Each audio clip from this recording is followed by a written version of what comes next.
I have to change the height of this. Michael Rose! Prodigal son! This is great. And you got a haircut. That's right. Oh my God, there's more hair on his face than there is on his head. He's changing his whole image. Well, you just did something very special. But now we have something special again.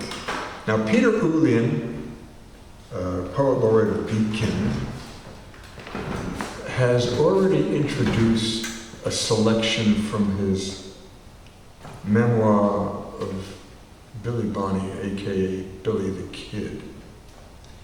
William Bonney was a very interesting person in the folklore of the West, which in its own navigation, you don't even know what is true, because the dime store journalists, to be syndicated and make a living or make themselves famous, would spin and spin and spin, and there really wasn't an arbiter to discern what was true or not, because that was the Wild West, and you were out of your mind to live there. You'd have to be pretty wild yourself and packed to the gums, ready to shoot anybody who crossed your path, otherwise you'd be shot. And then you had the range wars between the cattle that was pushing through and the sheep herders, who actually had a better, more powerful economic engine, because you had food, but you also had wool. Yes, you had leather with cows, but wool really kept you warm. Leather doesn't keep you warm. So you have these battles because the sheep, as we know, would eat it right down to the ground and very possibly kill the grass, and grass meant revenue for the cows. On and on and on and on. I'd rather have Peter talk about it. But here is Peter ULIAN, who's one of my most delicious friends, and it's such a pleasure. Peter ULIAN.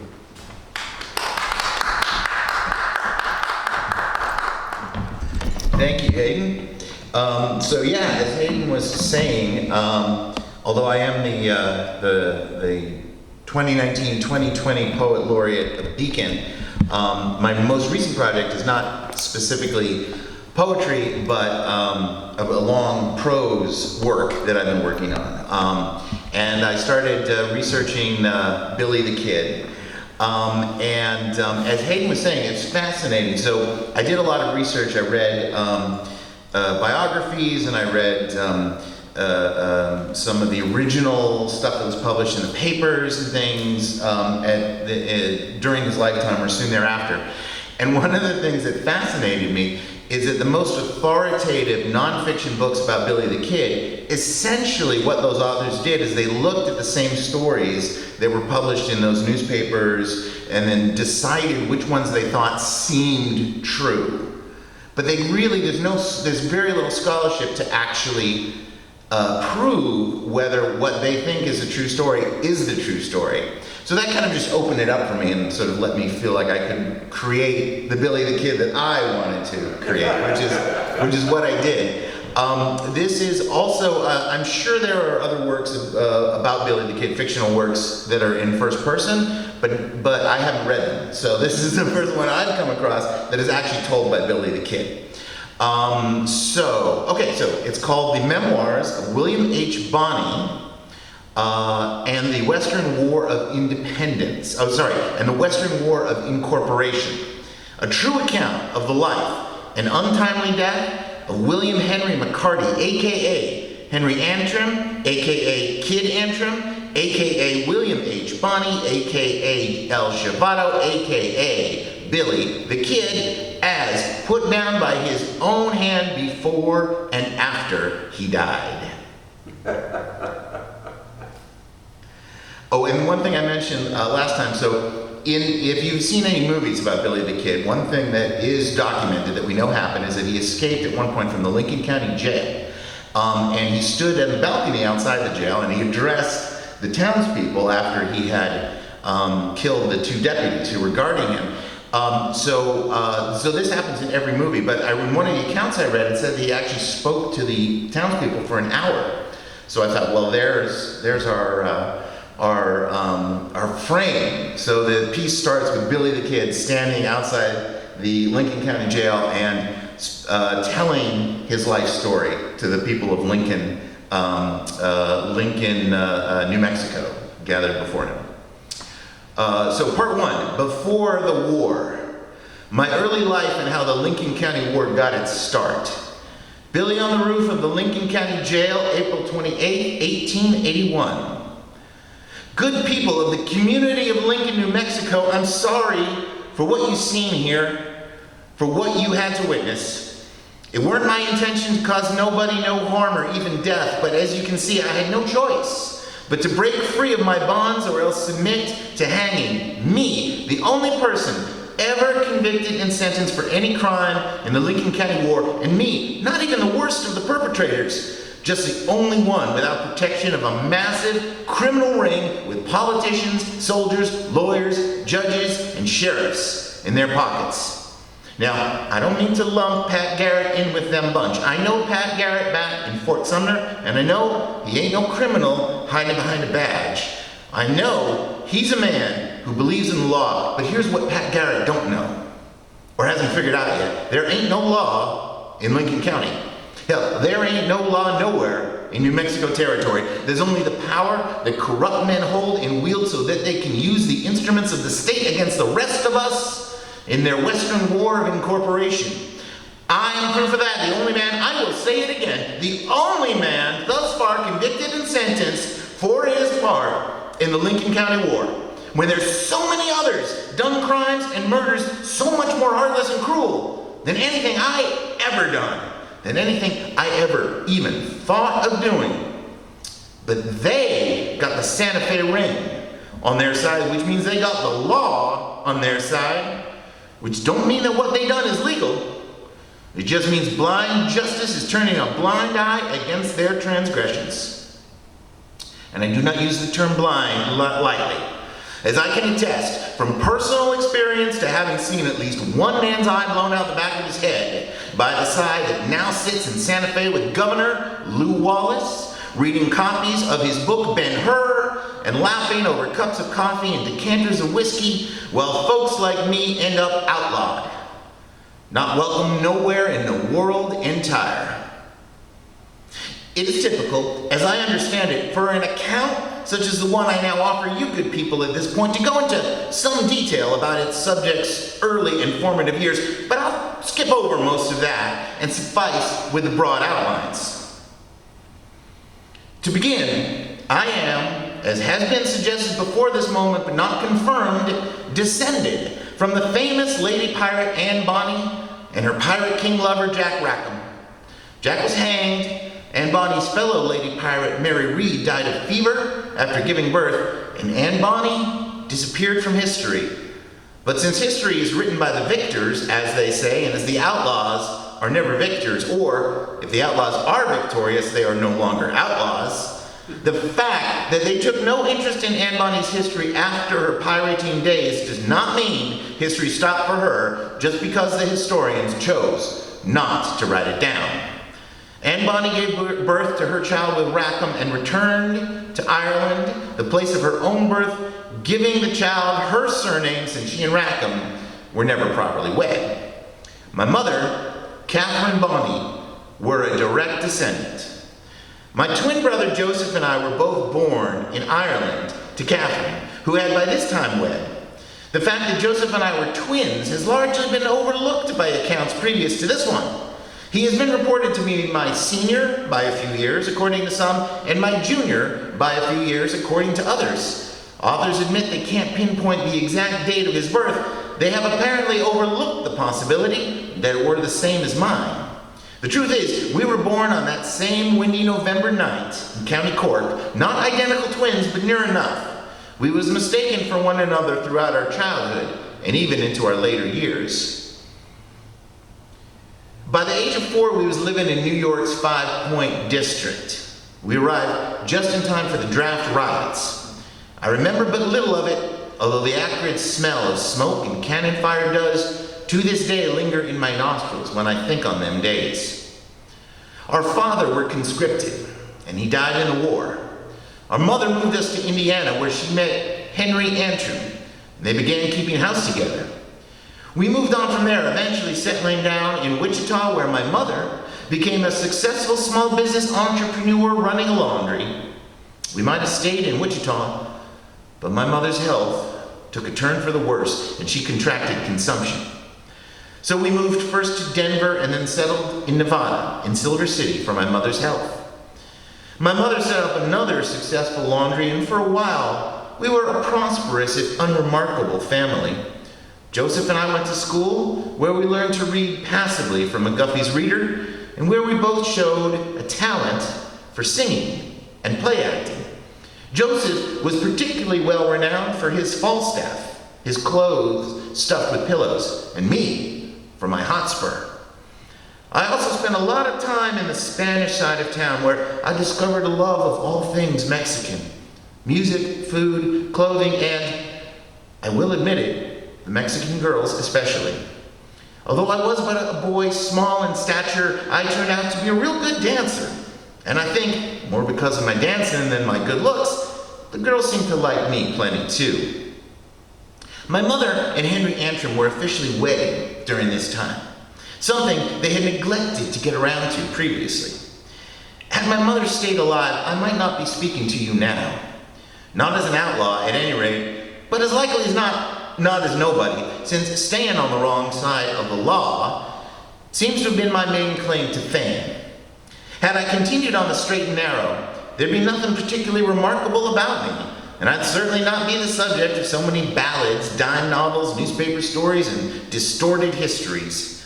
Perhaps Joseph and I would have taken to the stage. There was certainly enough call for it in the West in them days as in these. I tried my hand at it, which I will go into in more detail when we get to it, and enjoyed it considerable, but forces out of my control cut short my thespianic career. More than likely, though, we'd have ended up as shopkeepers, cowpunchers, or homesteaders. Be that as it may, my mother did not stay alive, and my stepfather, who had always seemed reasonably affectionate towards the two of us, turned out to be without any affection towards us whatsoever, absent my mother, for whom his affection was indisputable, but, as it turned out, untransferable. He wanted nothing to do with us. As a result, at the age of 14, my brother and I were sent to work for our keep, me washing dishes, serving drinks, changing linen, and sleeping on the floor in the back room of a hotel. Joseph serving drinks and learning to deal 5-card stud in a saloon. It was the first time my brother and me had been separated for any length of time since we were born, and without my mother's guidance and my brother's good example, for Joseph was always even-tempered and thoughtful in his dealings with all mankind, I began to lose my way, taking up with roaming gangs of street toughs and getting thrown into jail for petty crimes such as stealing clothes. This led to me getting fired from the hotel, which led to me sleeping on the streets and committing more petty crimes, which led to me getting involved with a small-time reprobate by the name of Sombrero Jack, which led to me getting arrested and thrown into jail, which led to me escaping by means of climbing up the chimney of the jailhouse, stealing a horse, and leaving town after a stop in the saloon to bid my brother Joseph adieu.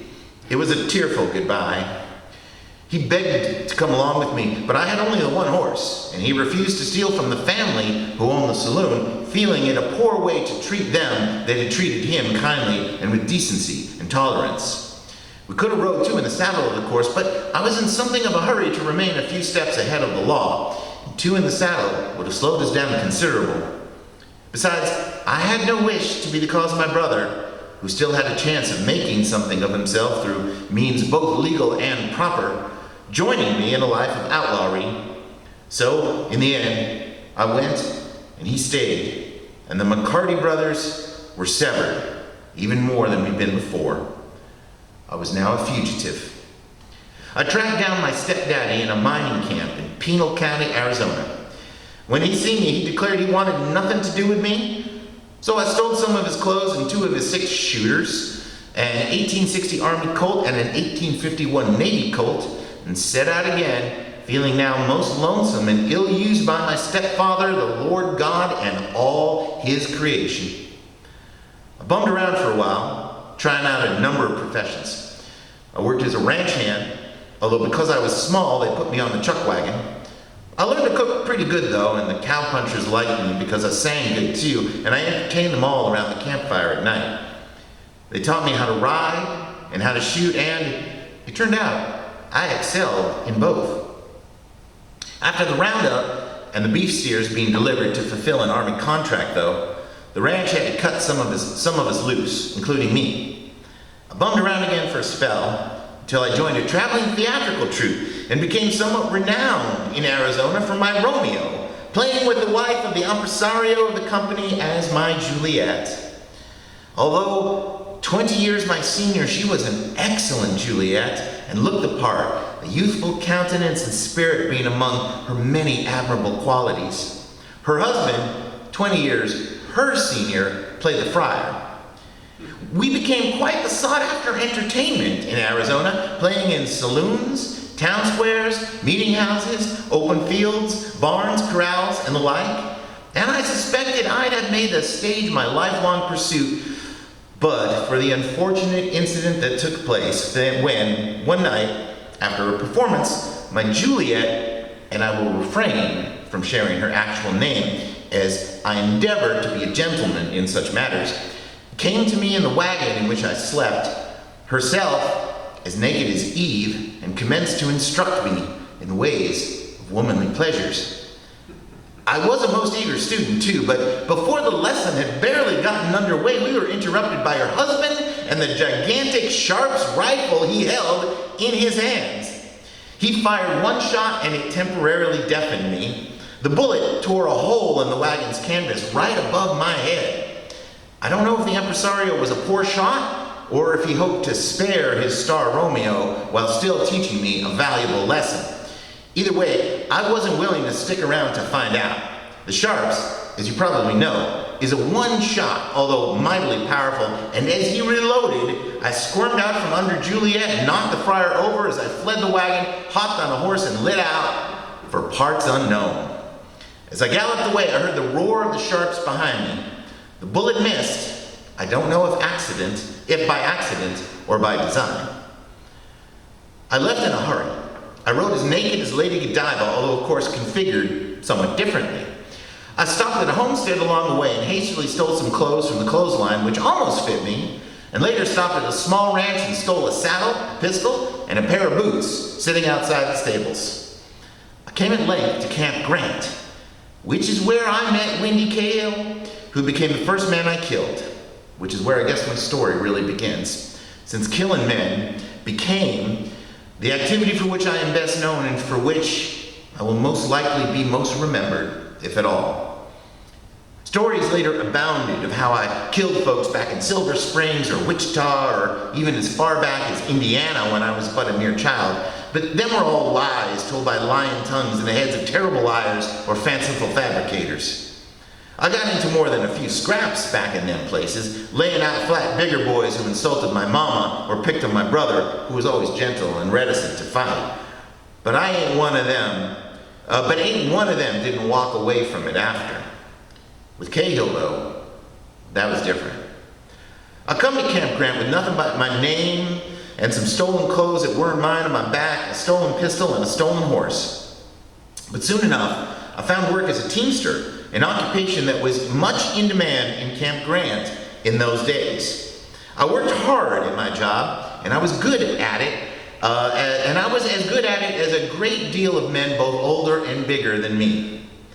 My affable ways and my talents at singing, which were something I had done with my mama, who taught me all sorts of songs and also to play guitar and piano, made me popular with my fellows in Camp Grant, all but one, that is, Wendy Cahill, the blacksmith. When I left Silver Springs, I went by the name Henry Antrim.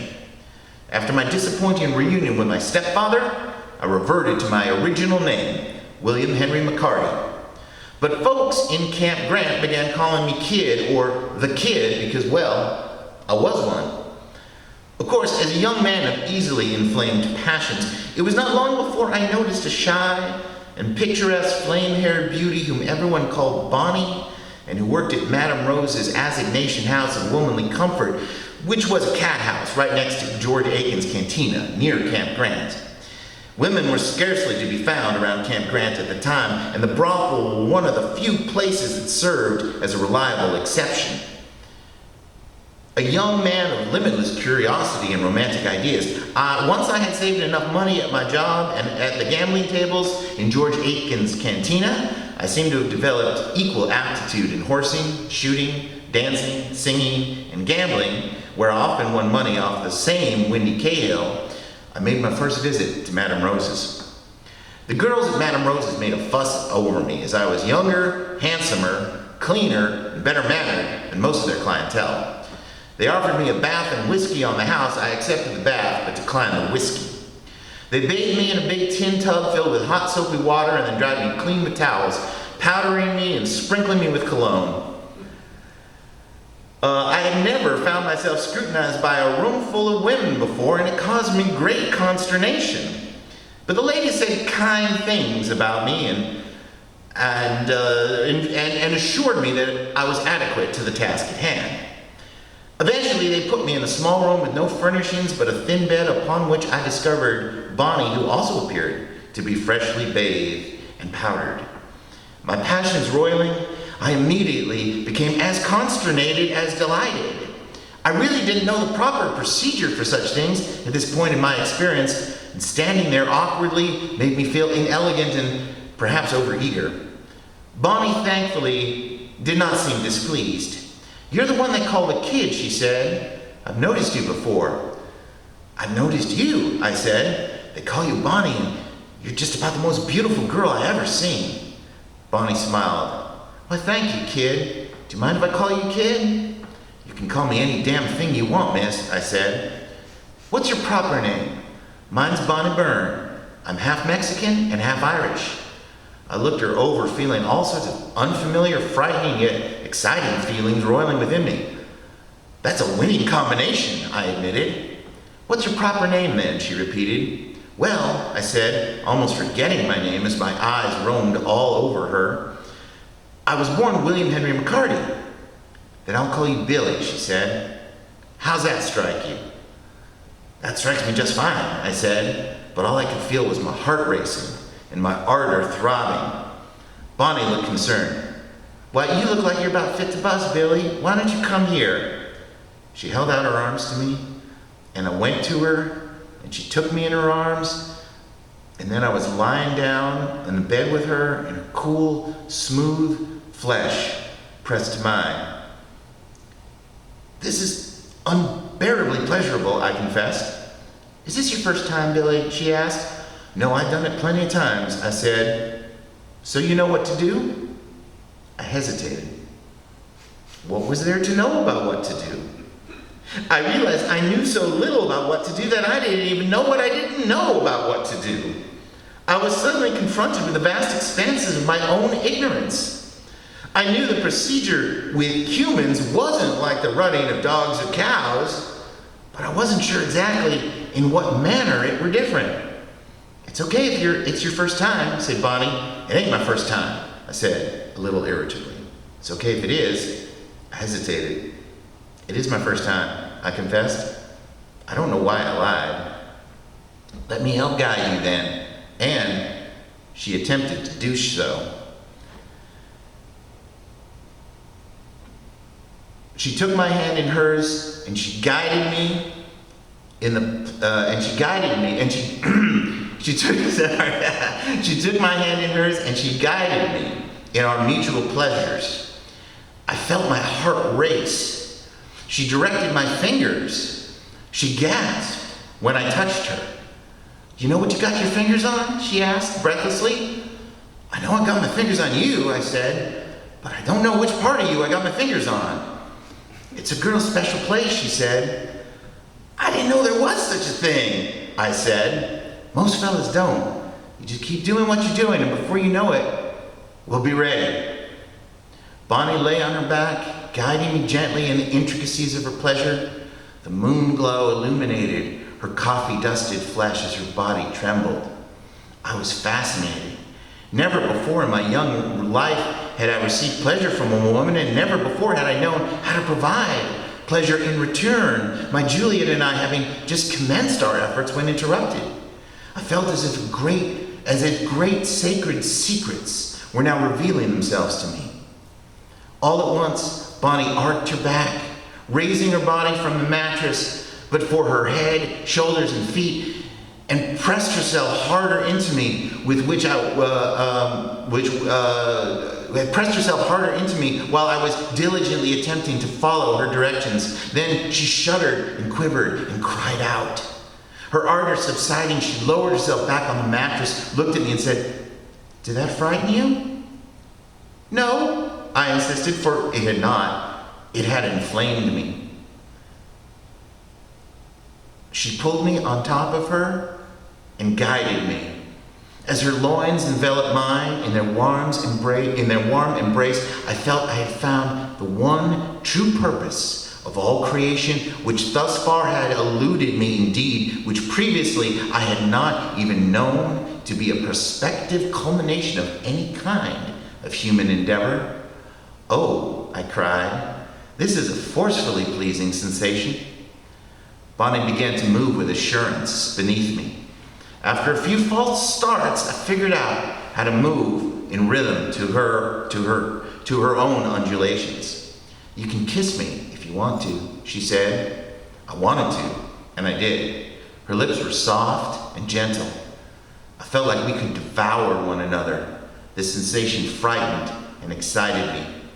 As we moved in determined inseparableness, I felt William Henry McCarty fade away, and I became something else. Creature in union with a girl named Bonney, our persons merged into one.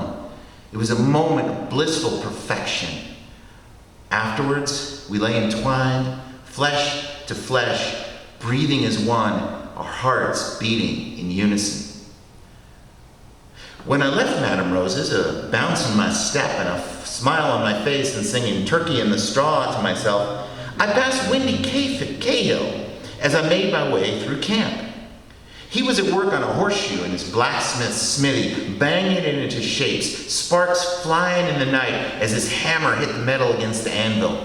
He glared at me with a most unappealing expression. I had no idea why, but since I didn't yet know much about Windy Cahill, other than the fact that he was extremely windy and easily lost at cards, I took the cause of his expression to be his general demeanor and the indigestion from which he always seemed to suffer, and which was the cause of his excessive windiness, which gave him his name. After that night, I became known around camp as Bonnie Billy McCarty, or the Bonney Kid, both because the sporting ladies at Madame Rose's took such a shine to me and thought me pretty, and because of my affection for Bonney. I became a welcome guest at Madame Rose's on every payday after I had increased my purse through successful wagering at cards. The sporting ladies seemed to delight in my company and treated me with the same attention. Bonney was always there, awaiting me. After a few weeks, I decided teamstering was not sufficient to my needs, so I began stealing army horses. I became quite good at it. I was caught a few times, but always managed to escape. One time I was caught, and because I had the reputation of being a squirrely individual, the army asked Windy Cahill to fashion some irons to shackle me with. I managed to wriggle out of those too. I didn't know it yet, but that served to increase Windy Cahill's enmity towards me, and as he became known as a man who could not be relied upon to provide inescapable shackles. No matter what, I always showed up at Madame Rose's at the expected hour and at the expected time. The ladies always ushered me and Bonney together into the room with great fanfare. After a while, I began to think that they wanted me to marry Bonney. And after a while, I began to think that didn't sound like such a bad idea. And I will leave it there for today and pick up at that point next time. Thank you.